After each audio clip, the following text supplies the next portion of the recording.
Good evening, everyone. I'm Ryland, and here with 702 Red Devil Chat. We're here with our midweek chat over international break. And because there's no games going on, we're going to do a side story. I've got an interview of sorts that we're going to chat with a friend here who used to live in Manchester and has some local stories, talk about the old days, Eric Cantona time, and how things are compared to that now and what he thinks of the team. So without further ado, let me introduce my friend Waad, who's here, who now lives in the States and used to live in the UK. Introduce yourself. Hi there, everybody. I've just moved in recently from Scotland, Scotland especially, to here, and so far so good. So a little background, we met at the gym and started talking about Manchester United. I think I was wearing a jacket, and one thing led to another, and found out some different stories about things, and thought he would be a great guest for the show, especially during international break when we have less games going on to talk about. So the first thing is I want to kind of pick your brain on, what it was like, and what years and time were you watching the team? Okay, I started watching United. I attended Old Trafford in 1978. Is the first time, Stratford End. I remember the days where we used to be standing. So the first time I attended Old Trafford, it was you go and stand outside, all the horses, the police on the horses, because the crowd is a lot of crowd. We queue, and we get is massive, the number. The place was awesome, the sound, the noise, everything. My memory with it is I remember our manager was Dave Sexton, and the famous players who used to be for us, Joe Jordan, Gordon McQueen, I know them, they're Scottish players. United always had connection with Scotland. Mm-hmm. Throughout their history, always had players from Scotland. So that's what they had, a lot of supporters in Scotland as well. So that was my memory to start with in Old Trafford, is really, especially Stratford End. It was delight to watch it, in different atmosphere completely. So when you're watching the match, really is not like nowadays, you just sit and watch the match. Every now and then you stand. Over there in these days is you just move forward, the whole crowd, and back, forward and back, depend what's happening on the ground. And the other things as well, the beauty of it as well is the singing was awesome, and the language, everything was really entertainment. I went to Old Trafford now with the seating is not the same atmosphere as in the days where you stand.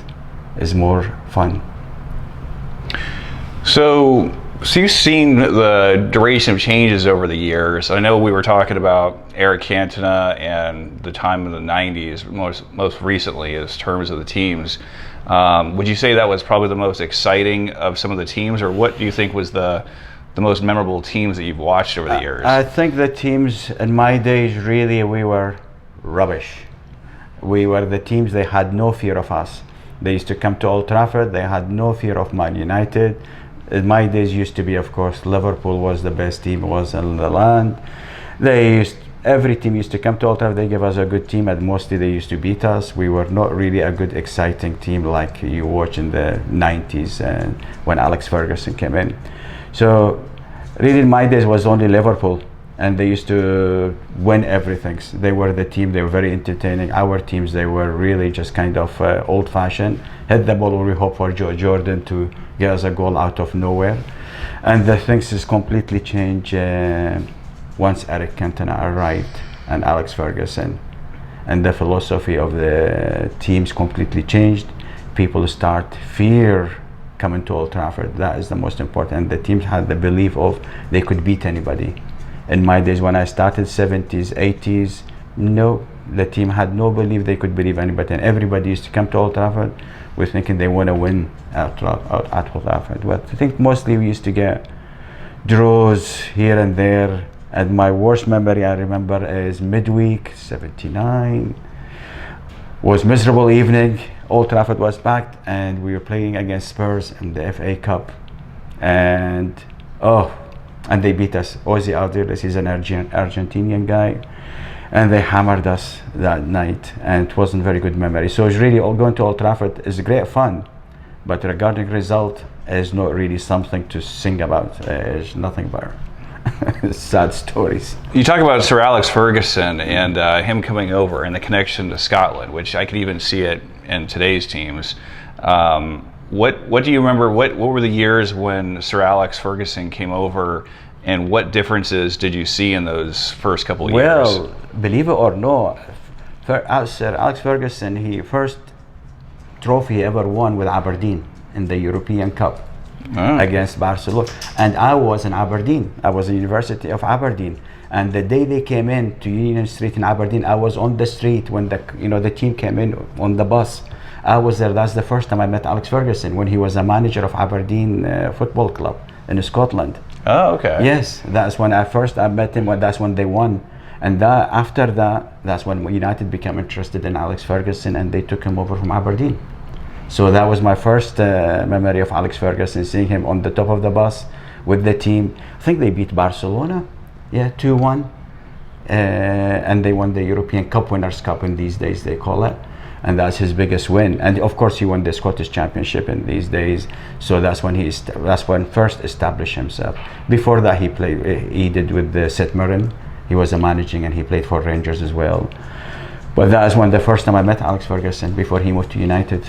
So I knew about him from Aberdeen days when I was in Aberdeen University. I watched the team there a few times. Well, not my team, but I used to watch them, and you could see the style is all about attack. And he took that philosophy from Aberdeen to United because it was successful in Europe. Aberdeen is very, very small club. It's a small city, it's not a big thing, and we managed to beat Barcelona.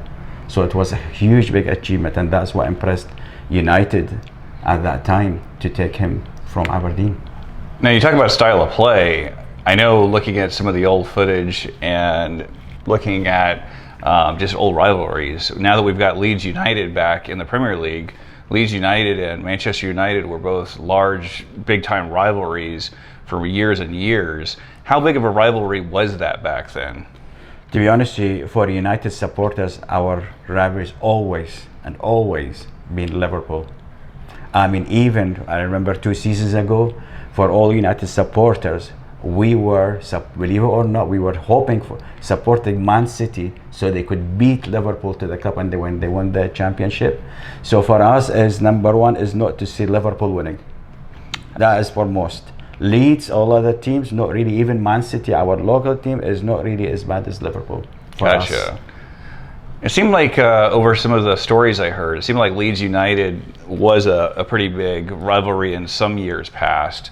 Maybe that was just during a window of it. I think we took Eric Cantona from them because right. They won the championship. We were 1 year, we were very close to each other, and Eric Cantona, he came to them at that time and he won it for them. So we realized the main reason is they beat us, it was Eric Cantona. And that is when we decided to take Eric Cantona from Leeds.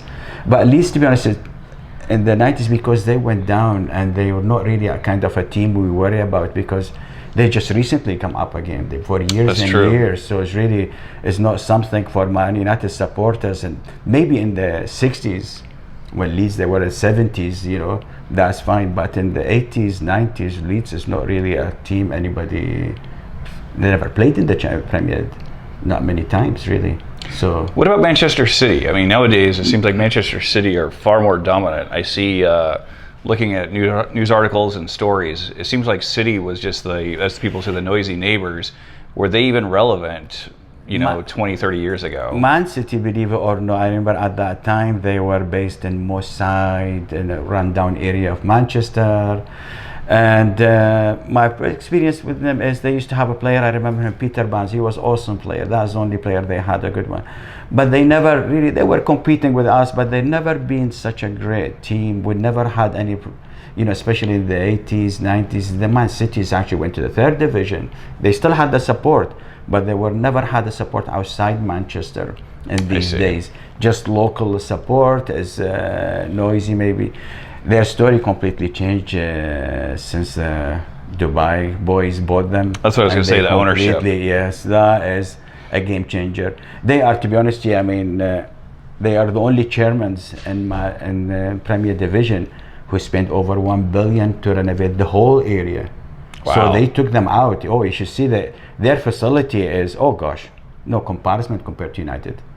Is The Etihad or just everything around it? Oh, the whole area. Yes, they developed the whole area, and they created employment, local employment. Oh, they regenerated the whole region, the whole area where it is. They completely changed it. They invested a lot of money. So Man City, and they start, money is not an option. They start buying the best players, and the best thing they ever done is bringing Guardiola. Oh yeah, I'm just gonna say. And he is Pep. the one who's changed the style completely, and they becoming in. During Alex Ferguson, no, we were still better than them, but in the recent time, no, they are more entertaining to watch than us.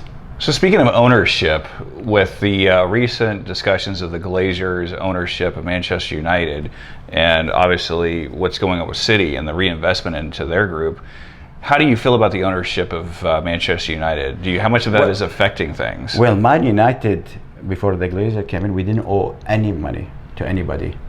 So all our money goes towards the buying players and all that. The Glazers are very clever. They bought United not a penny from their pocket. They just leverage money against it, 700-800 million against us. Now we're paying a fortune in interest against that to service it. Plus they take every year over 100 odd million for their services. So it's very clever financial move they did. So you see, Man City, they have a chairman and owner where invested over 1.5 billion. We have an owner who was leveraged nearly $1 billion plus they take every year from us. So you see, that is the difference, and that's on the long run. On the long run, now that's why you see them, they are ahead of us. Although we have a bigger support than them, but at the end of the day, it is really still how much you invest in the team. It's all about money. Money talk. Yeah, and I would definitely say that the investment back into the program, it's just like any business, you know, when you're trying to build up, you need to reinvest in your business.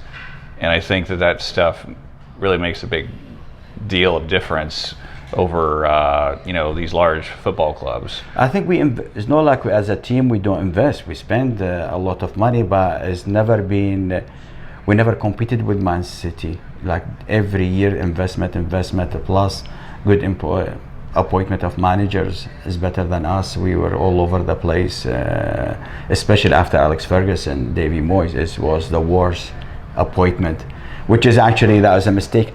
They should never let Alex Ferguson be involved in the appointment. It was a friend, and he recommended him from Everton. He brought him to us, and if you look at his history, he's not a winner. He never won anything. How could you bring somebody to United never won anything? Yeah, United is all about winning, and you bring us somebody who's never won anything and never played attacking football. Everton is boring football, and you see him the same style now. He does it with West Ham everywhere he's been. So he seems to be doing okay with West Ham, but you're right. They're not bad, but their style is not United. Yeah, we're all you're right about that. Alex Ferguson is attack. That's it. Is the idea behind it. If you score more goals on the other side, they will still win. It's entertainment. So you go to, that's what they call theater of dreams. Is you go there to be entertained, and then when we had Moisty came in, it's become boring. Well, it's funny you bring that up, because I look at the recent managers we've had since Sir Alex Ferguson. I mean, between Jose Mourinho and Louis van Gaal, I don't think either one of those guys really represented the attacking football either. No, to be honest, none of them is all. They never managed to attract the players to play the same styles. And they're all thinking about defend. It's completely changed. I remember watching during Alex Ferguson era, is every game you go, you know you're going to get a result. You know, you're always confident. You see the fear in the other teams and the swagger in the teams. You know, the players, they have confidence. We lost that spark. Man City's got that. Now they have that things where they know we will win.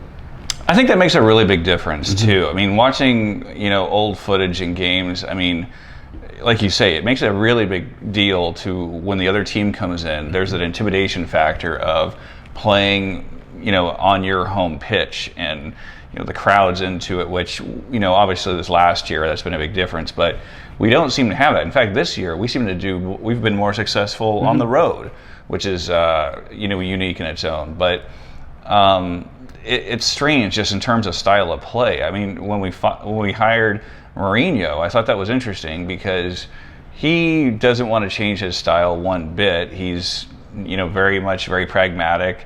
And I feel like Ole, for all the stick he's gotten recently, I think he's done a pretty good job, all things considered, of trying to play a better style. But I don't think we have the players yet.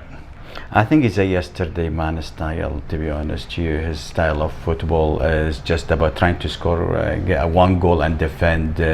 His ideas always start from the back, just defend, and you hope every now and then you get a break and you score a goal. But Alex Ferguson's style is all about trying to get as many as possible. Score 5, yes. Score 6, Yes, score more. It is all about entertaining the fans, is really. So it was more, with Mourinho, is not really, it's dull, boring, it's not exciting football. No, it was bad during some of those games. It's, you see his style is still now with Spurs is not really a great team to watch, So his appointment of a good manager is really important, and backing him up. Yes. And giving him the time. And hopefully, I think our manager he doesn't have the experience. For a team like United, we need managers who have track records. We don't have that.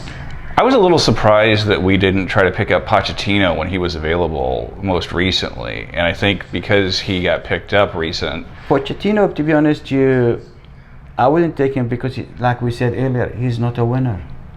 But I think he's good at getting the most out of what he had. But the difference is between... He did get them to a Champions League final. But still, for United, we are about winning. We don't want to go to the final. Correct. We want somebody to win to get over that hurdle. That is the hardest thing. That is the difference between successful manager and average managers. Is the one who could go over the hurdle and win something, to win a trophy. Pochettino is always bottle it. Remember a few seasons ago, they nearly Spurs, they're going to win it, and they bottled it, and they lost the last two. So it's really come from the manager, that confident. He doesn't have it. And I think with Paris Saint-Germain, you could see it now. They win every now and then, but they used to be at the top of the French. Well, they really should with their bankroll. They should with the money they invest. Is ridiculous. Now they're not doing very well. So it's really that's reflect on the manager. Absolutely. So I know we talked about Eric Cantona before. One of the things I was curious about is how much of a difference did Eric Cantona make, and what was it he specifically did during his time with us? I think he's a kind of a player. He's an intelligent player. He doesn't need to run like a headless chicken around. He's good. How the difference between good players and an average player is make it look so easy.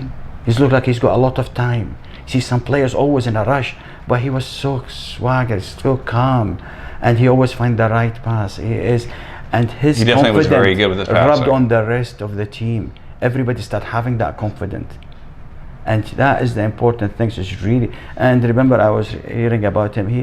The training he used to put in more than any other players to be at that level, and he brought that to the players and everybody. He raised the level and he brought the confidence to everybody else around him that we're going to win today, and I think that is a big changer. I think since he arrived to us, we never won, and his first season, he won one season with Leeds. He came to us, we won the first time for a long 20 or 30 years since the last time, and he started that revolution.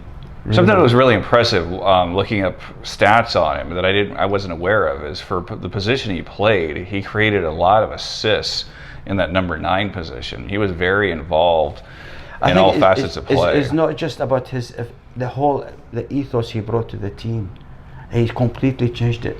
The swagger, the confidence, and he showed other players how to play intelligently, not to run around. Remember, I said our style used to be just bump the ball to the front. We're hoping our forward will get us something, a header or something like that. Right. We started to play football, entertainment, because he brought the thinking. He calmed things down, because he's an intelligent player. He could see a good pass. He could spot a run, and he's got everybody around him to raise their level, to start to think. I think that leadership was really important. So here's the question I have for you.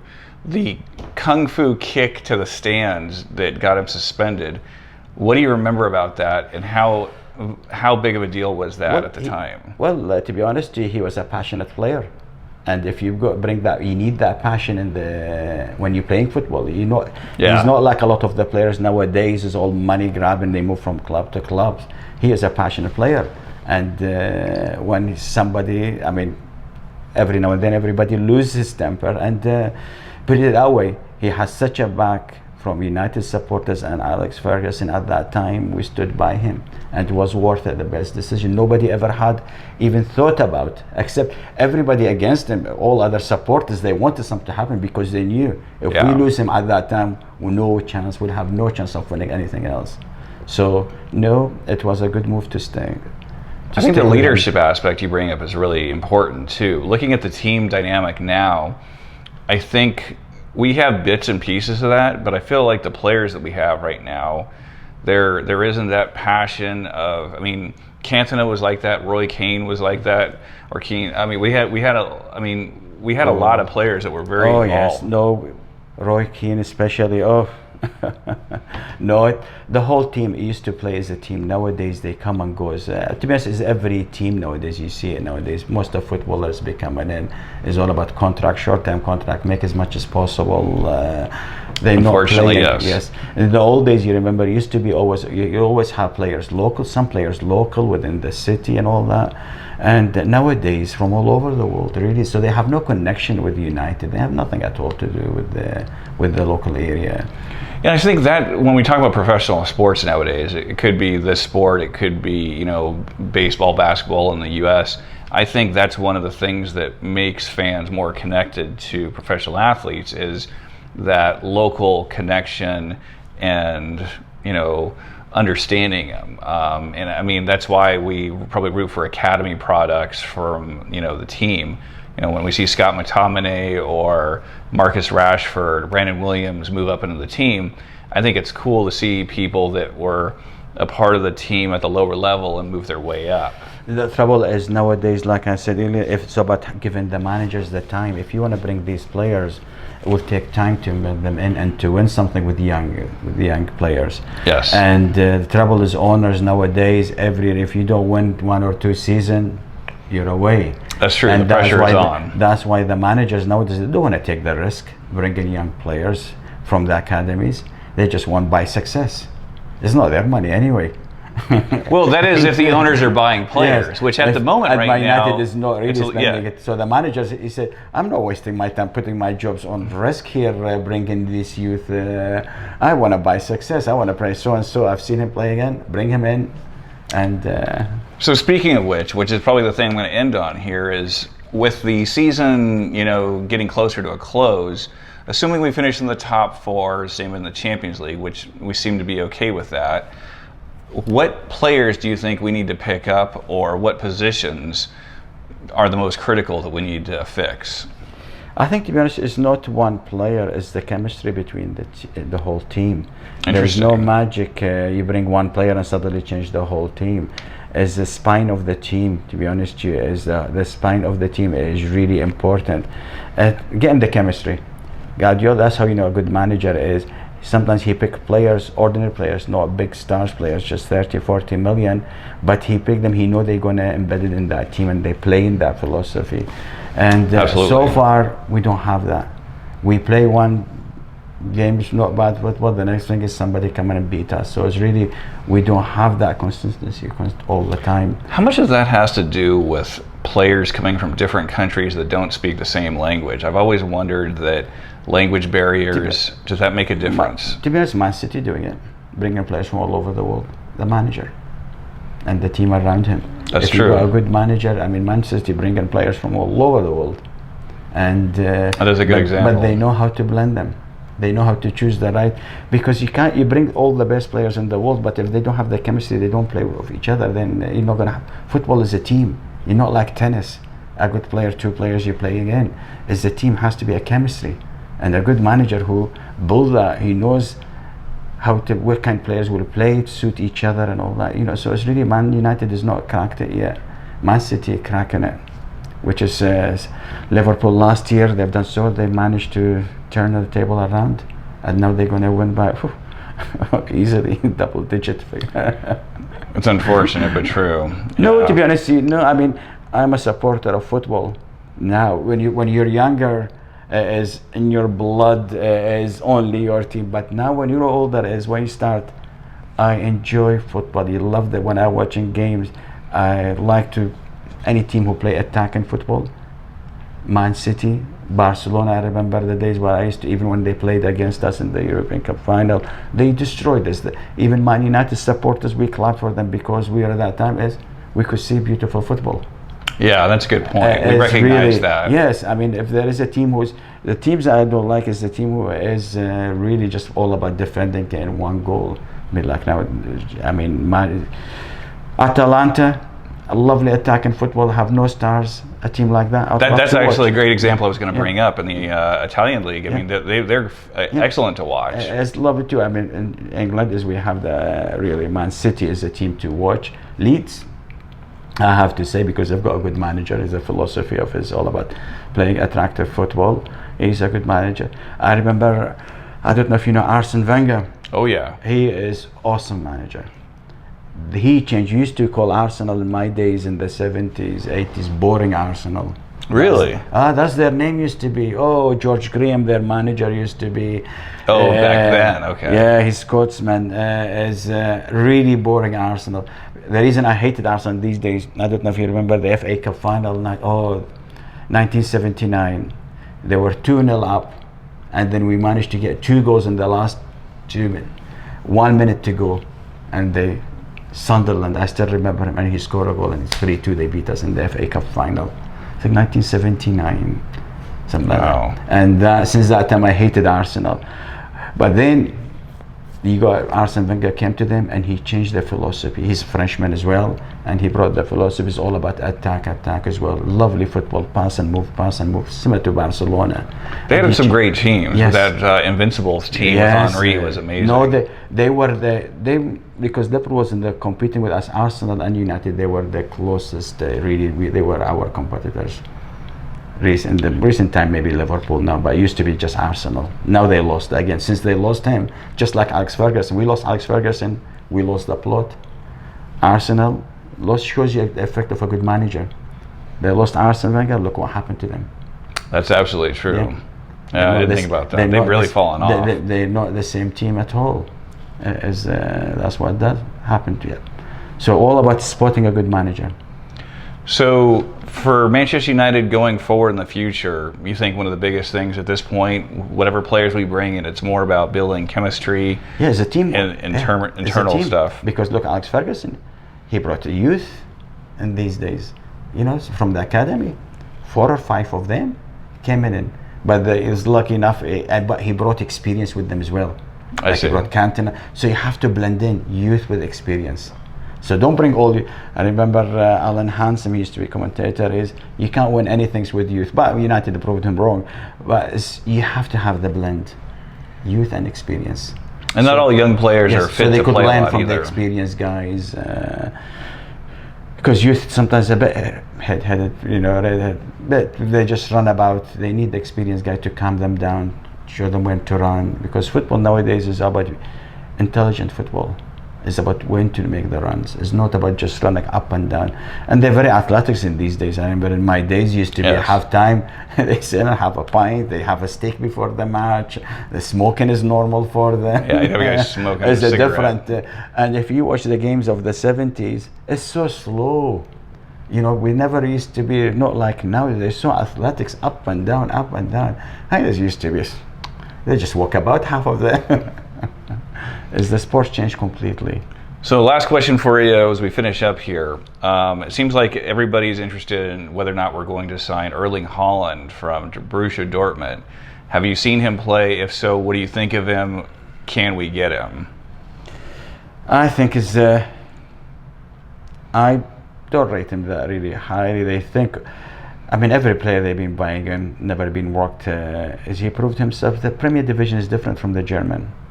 Is why I want to see players who prove themselves in the Premier Division is much faster than the German. The German league, they give you time to play, and some of the players they could be good in Germany because they give you time.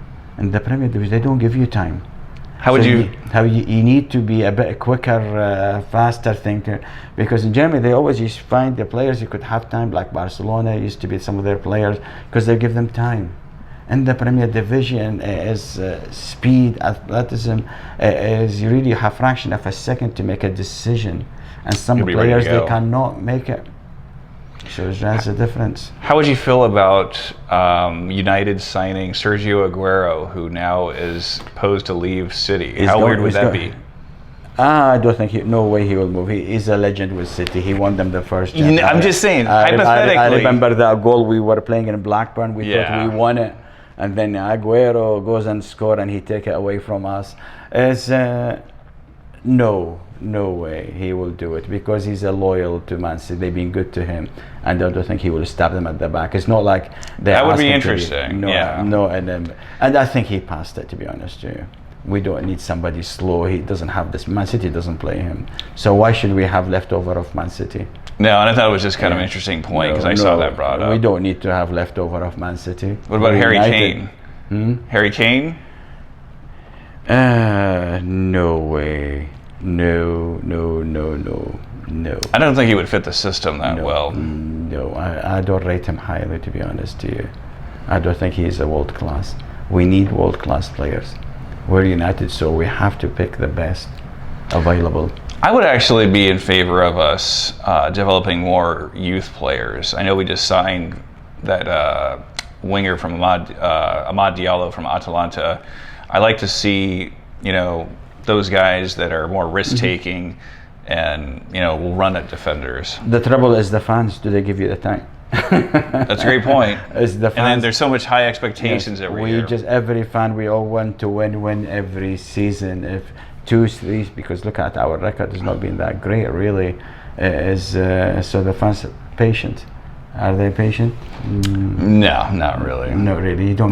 We're still waiting to win the trophy again for the Premier League, and next year, the expectations will be back to let's win the Champions League, win the Premier League, get the treble. To be honest, we will have chances once Guardiola leave Man City. We will all have chances as long as he's there, and not really. It's going to be a while, and I think that's sad but true. But you're probably right. I think the new team as well is going to back again to be Chelsea. They've got an excellent manager now, and I think I could see them. And now they're going to be able to spend again, and I could see them rising back again to what they were in Mourinho times. And he's scary. Tuchel is definitely a scary man. He's looking good, especially when they're going to give him the money, because Chelsea not been spending, and they compete with Man City on spending. And I think once they open, Chelsea, I think they'll be back. Man City, maybe another year they will still be strong enough, but I don't think we're yet at that level. Well, especially with the investing back in over the summer, it's going to be an interesting transfer window after the season ends. So time will tell. And the other things as well, you find international players. Chelsea's got the upper hand on them because London. And a lot of the international players want to live in London, because the beauty of London, different from Manchester, you could do what you want, nobody would know you. Manchester's a small place, everybody know you, so kind of locked in club. That's very true. And all that. In London you'll have more freedom, and so most of the players, especially their wives, the swaggers, they all want to live in London. So if you find an international player, really good player, and Chelsea come to put it, they will choose Chelsea before coming into United, unless you pay a fortune more than Chelsea before you could persuade them to come to Manchester. It's rainy city, dull, so really is not very attractive. Well, Waad, thanks for coming on the show and having a chat with us. It's obviously a little slow time for the games because it's international break, but it was a pleasure having you come out here and tell some stories, and always a pleasure to chat with you. This is Ryland signing out with 702 Red Devils. Make sure to like and subscribe, and we'll see you in the next video. Thank you.